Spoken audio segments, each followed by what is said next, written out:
Hello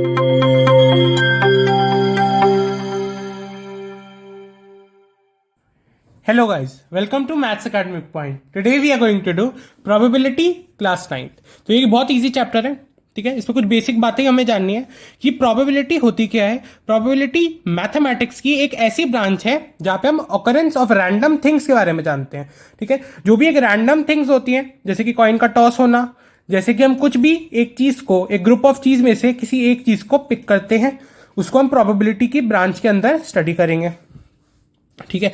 तो अभी हम सबसे पहले जानते हैं प्रोबेबिलिटी के बारे में कुछ टर्म्स, ठीक है. हमें इस चैप्टर में कुछ बेसिक 3-4 टर्म्स के बारे में ही जानना है. जैसे कि हमारा पहला टर्म है इवेंट. क्या होगा एक इवेंट? क्या होता है? सिंपली आप इवेंट को ऐसे याद रखिए. इवेंट होता है कलेक्शन ऑफ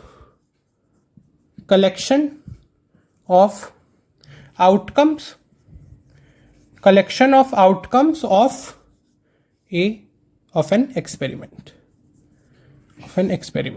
एक एक्सपेरिमेंट में जितने भी आउटकम्स आते हैं, या वो होगा या नहीं होगा, उन सबके कलेक्शन को ही हम इवेंट कंसिडर करते हैं. ये हमारा पहला पॉइंट है. अब हम दूसरी बात जानेंगे कि प्रोबेबिलिटी का फॉर्मूला क्या होता है. प्रोबेबिलिटी हम कैसे निकालेंगे? Probability of event E. हम हमेशा इस इवेंट को स्मॉल ई से रिप्रेजेंट करते हैं, और इस इवेंट ई को, ठीक है, हम इस इवेंट ई को की जो प्रोबेबिलिटी होती है उसको कैसे निकालते हैं? Number of favourable outcomes. या आप शायद जूनियर क्लासेस में भी पढ़ चुके होंगे ये formula. Number of favourable outcomes divide by total number of outcomes. ये हमें बताता है कि जो हमारा टोटल नंबर ऑफ आउटकम्स है उसमें से कितनी बार हमारा अकर किया कोई भी चीज. जैसे कि टोटल नंबर ऑफ आउटकम्स, ठीक है. जैसे कि यह फॉर्मूला हमें क्या बता रहा है कि जैसे कि मैंने 5 कार्ड्स रखे, ठीक है. एक पे मैंने लिखा 1, एक में लिखा 2, एक में लिखा 3, एक में लिखा 4 और एक में लिखा 5, ठीक है. ऐसे मैंने 5 कार्ड्स रख दिए, ठीक है. तो इसकी प्रोबेबिलिटी क्या होगी? अगर मुझे सिर्फ ये मैंने नंबर एक कार्ड के ऊपर लिख दिया, ठीक है. अगर मुझे सिर्फ 1 ही चाहिए, मुझे ऐसा कार्ड चाहिए जिसके ऊपर सिर्फ 1 लिखा हो, तो उसकी प्रोबेबिलिटी क्या होगी? उसकी प्रोबेबिलिटी होगी सिंपली 1/5. ये कैसे आया? अब देखिए, टोटल नंबर ऑफ कार्ड्स हमारे पास कितने हैं? एक कार्ड है जिसके ऊपर 5 लिखा है, एक है जिसके ऊपर 4 लिखा है. ये एग्जांपल ले रहा हूं मैं. एक कार्ड है जिसके ऊपर 4 लिखा है, एक कार्ड है जिसके ऊपर 3 लिखा है, सिमिलरली 2 लिखा है और 1 लिखा है. अब मुझे ऐसा कार्ड चाहिए जिसमें सिर्फ 1 लिखा हो, ओनली 1 लिखा हो, तो उसकी प्रोबेबिलिटी होगी 1/5. क्यों? ये टोटल नंबर ऑफ हमारे पास आउटकम्स कितने हैं? 5. मतलब टोटल मेरे पास वेज कितनी है कि मैं इन 5 में से किसी भी एक कार्ड को सिलेक्ट कर सकता हूं. अब अगर मैंने क्वेश्चन में स्पेसिफाई कर दिया कि मुझे सिर्फ नंबर ऐसा कार्ड ही चाहिए जिसके ऊपर 1 लिखा हो, तो फिर मेरी प्रोबेबिलिटी आएगी 1/5, ठीक है. तो हम प्रोबेबिलिटी को इस फॉर्मूला से इजीली समझ सकते हैं. और हमारा थर्ड पॉइंट है कि प्रोबेबिलिटी की जो वैल्यू होती है वो हमेशा 0 से बड़ी होगी और 1 से छोटी होगी. 0 और 1 के बीच में ही प्रोबेबिलिटी की वैल्यू लाई करती है. ये हमारा थर्ड पॉइंट है. हमारा फोर्थ पॉइंट है कि सम ऑफ ऑल इवेंट्स, एक प्रोबेबिलिटी के जितने भी इवेंट्स होते हैं, E1 और PE2 फॉर एग्जांपल, उसकी वैल्यू हमेशा 1 होती है. मतलब जैसे कि फर्स्ट इवेंट हुआ हमारा E1 और सेकंड इवेंट हुआ हमारा E2. इन दोनों की वैल्यू को जब हम जोड़ेंगे, सम ऑफ ऑल इवेंट्स की जो प्रोबेबिलिटी होगी उसकी वैल्यू 1 होती है. ये हो गया हमारा फोर्थ पॉइंट. अब हमारा फिफ्थ पॉइंट क्या है, जो हमारा फाइनल पॉइंट है, वो है probability of E plus probability of not E. Not E को हम ऐसे ऊपर थोड़ा छोटा सा डैश लगा के रिप्रेजेंट करते हैं. Not E is equal to 1.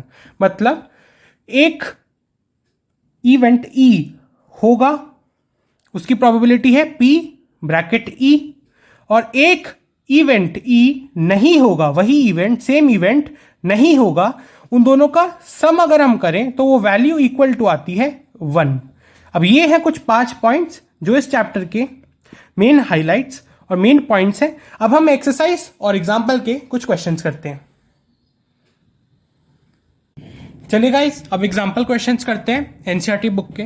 तो मेरा फर्स्ट एग्जाम्पल है the percentage of marks bye student. हमें इसकी टेबल दे रखी है कि यूनिट टेस्ट फर्स्ट में उसके 69% आई, यूनिट टेस्ट 2 में 71, यूनिट टेस्ट 3 में 73, 4 में 68, 5 में 74. तो हमें प्रोबेबिलिटी निकालनी है of getting more than 70% marks. देखिए बहुत सिंपल क्वेश्चन है ये। प्रोबेबिलिटी कैसे निकालेंगे हम? प्रोबेबिलिटी आएगी टोटल नंबर ऑफ आउटकम्स। तो यहाँ पे टोटल नंबर ऑफ आउटकम्स क्या है? 69, 71, 73, 68 और 74। अब इन पांचों के पांचों को ही हम total number of outcomes consider करेंगे। तो 5 आ जाएगा हमारा टोटल नंबर ऑफ आउटकम्स की। 5 यूनिट टेस्ट थे, है ना? 5 यूनिट टेस्ट में से हमें कितने यूनिट टेस्ट में से 5 यूनिट टेस्ट, मतलब टोटल यूनिट टेस्ट कितने हैं? 5। ठीक है, तो हमें टोटल नंबर ऑफ आउटकम्स में से निकालना है कि उसके कितने आउटकम्स में 70% से ज़्यादा मार्क्स उसने स्कोर किया स्टूडेंट ने। ठीक है, तो फिर देखिए यहाँ पर टेबल में 70% से ज़्यादा किस किस में है? एक ये, 2, 3। तो यहाँ पे 3 ऐसे यूनिट टेस्ट हैं 1, 2, 3 जिसमें उस स्टूडेंट ने 70% से ज़्यादा मार्क्स स्कोर किए। मतलब नंबर ऑफ फेवरेबल आउटकम्स कितने हो गए हमारे? 3। मतलब ये प्रोबेबिलिटी आई हमारी 3/5 जिसमें वो स्टूडेंट 70% से ज़्यादा मार्क्स स्कोर कर रहा है। तो हमारी प्रोबेबिलिटी आई 3/5।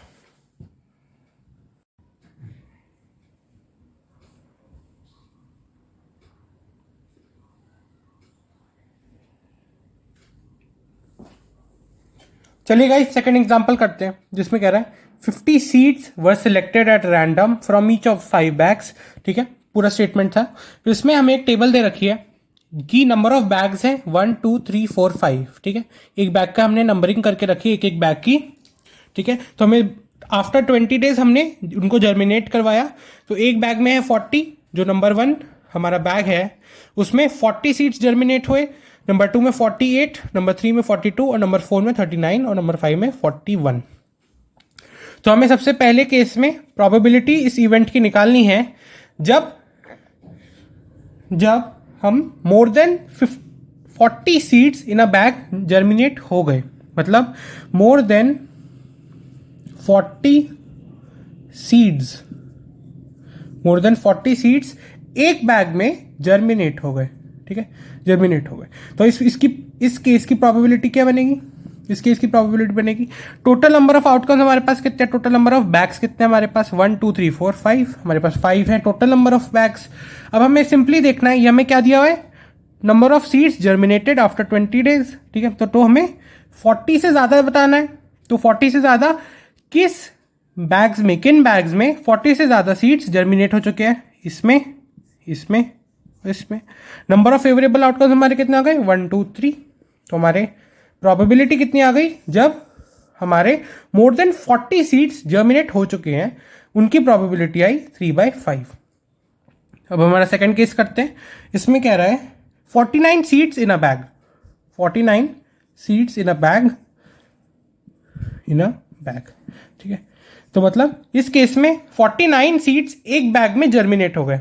अब आप इन पांचों केस को देख सकते हैं। 48, 42, 39, 41 मैक्सिमम सीड्स इसमें जर्मिनेट हुए जो कि 48 है। तो प्रोबेबिलिटी क्या होगी? प्रोबेबिलिटी होगी 0। अब देखिए जब भी एक इवेंट की प्रोबेबिलिटी या एक किसी चीज़ की प्रोबेबिलिटी 0 आ जाती है मतलब वो इवेंट इम्पॉसिबल होता है। ठीक है, अब देखिए ये 49 सीड्स इन अ बैग का क्या मतलब है? मतलब 49 सीड्स जर्मिनेट हुए जब मैक्सिमम ही 48 है। ठीक है, 48 सीड्स ही मैक्सिमम नंबर है। तो 49 सीड्स तो कभी हो ही नहीं सकते। अगर वो कभी हो ही नहीं सकते तो प्रोबेबिलिटी हमारी 0 आएगी सेकंड केस में। हमारा थर्ड केस करते हैं। थर्ड केस कह रहा है मोर देन 35 सीड्स इन अ बैग। मोर देन 35 सीड्स इन अ बैग। ठीक है, मोर देन 35। तो इसकी प्रोबेबिलिटी क्या होगी? इसकी प्रोबेबिलिटी होगी टोटल नंबर ऑफ आउटकम्स कितने हमारे? 5। नंबर ऑफ फेवरेबल आउटकम्स कितने हैं? अब देखिए 35 से ज़्यादा होने ही चाहिए एक बैग में। ठीक है, तभी हम उसको कंसिडर कर सकते हैं। 40 35 से बड़ा है। सिमिलरली 48, 42, 39, 41। तो नंबर ऑफ फेवरेबल आउटकम्स कितने आ गए? 5 भी। तो इसकी प्रोबेबिलिटी हो गई 1। मतलब ये एक श्योर इवेंट है। ठीक है, क्योंकि ये इवेंट होना ही होना है। ठीक है, 5/5 टोटल नंबर ऑफ आउटकम्स हमारे 5 थे और नंबर ऑफ फेवरेबल आउटकम भी 5 आए क्योंकि 35 से ज़्यादा सीड्स होने चाहिए। अब 35 से ज़्यादा तो पांचों ही बैग में सीड्स हैं। तो अब हम एक्सरसाइज 15.1 के क्वेश्चंस करते हैं। चलिए गाइस, अब एक्सरसाइज 15.1 के क्वेश्चंस करते हैं। तो हमारा पहला क्वेश्चन है, in a cricket match a batswoman hits the boundary 6 times out of 30, find the probability she does not hit the boundary. तो देखिए, हमने प्रोबेबिलिटी का फॉर्मूला पढ़ा है। Probability of an event is equal to number of favourable events E divide by total number of outcomes. हमने ये हमारा formula पढ़ा है probability of an event E का।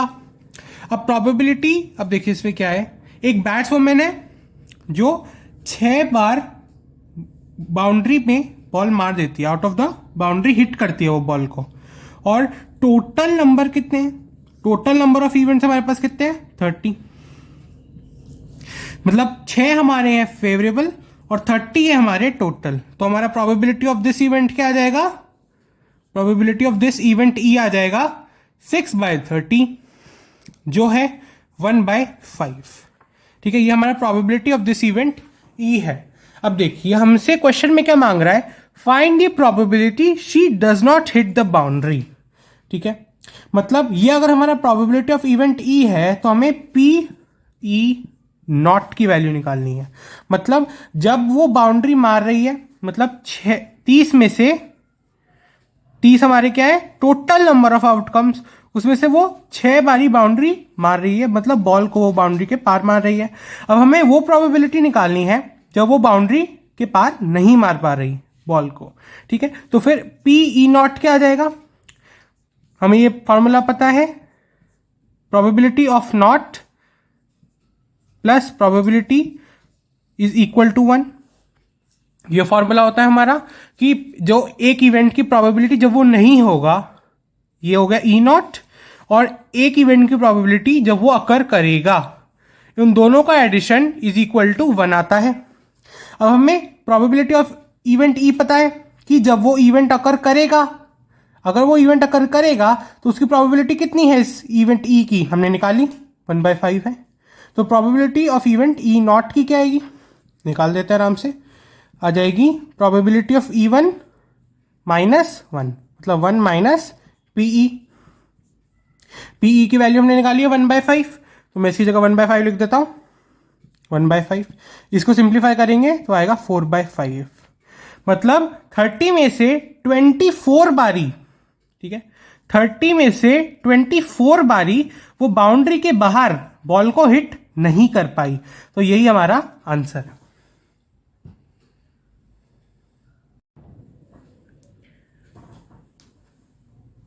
चलिए गाइस, सेकंड क्वेश्चन करते हैं। एक्सरसाइज 15.1 का कह रहा है 1500 families with 2 children were selected randomly, जिसकी टेबल हमें दी हुई है। ठीक है, तो हमें प्रोबेबिलिटी बतानी है कि उनमें प्रोबेबिलिटी बतानी है कि एक फैमिली में 2 गर्ल्स हैं, एक गर्ल है या नो गर्ल्स है। ठीक है, तो हम हमारा फर्स्ट पार्ट करते हैं। फर्स्ट पार्ट में हमें प्रोबेबिलिटी ऑफ इवेंट E हमने सीख चुके हैं कि इवेंट E हम क्यों, एक प्रोबेबिलिटी एक इवेंट E पे ही क्यों डिफाइंड होती है, ये हम सीख चुके हैं।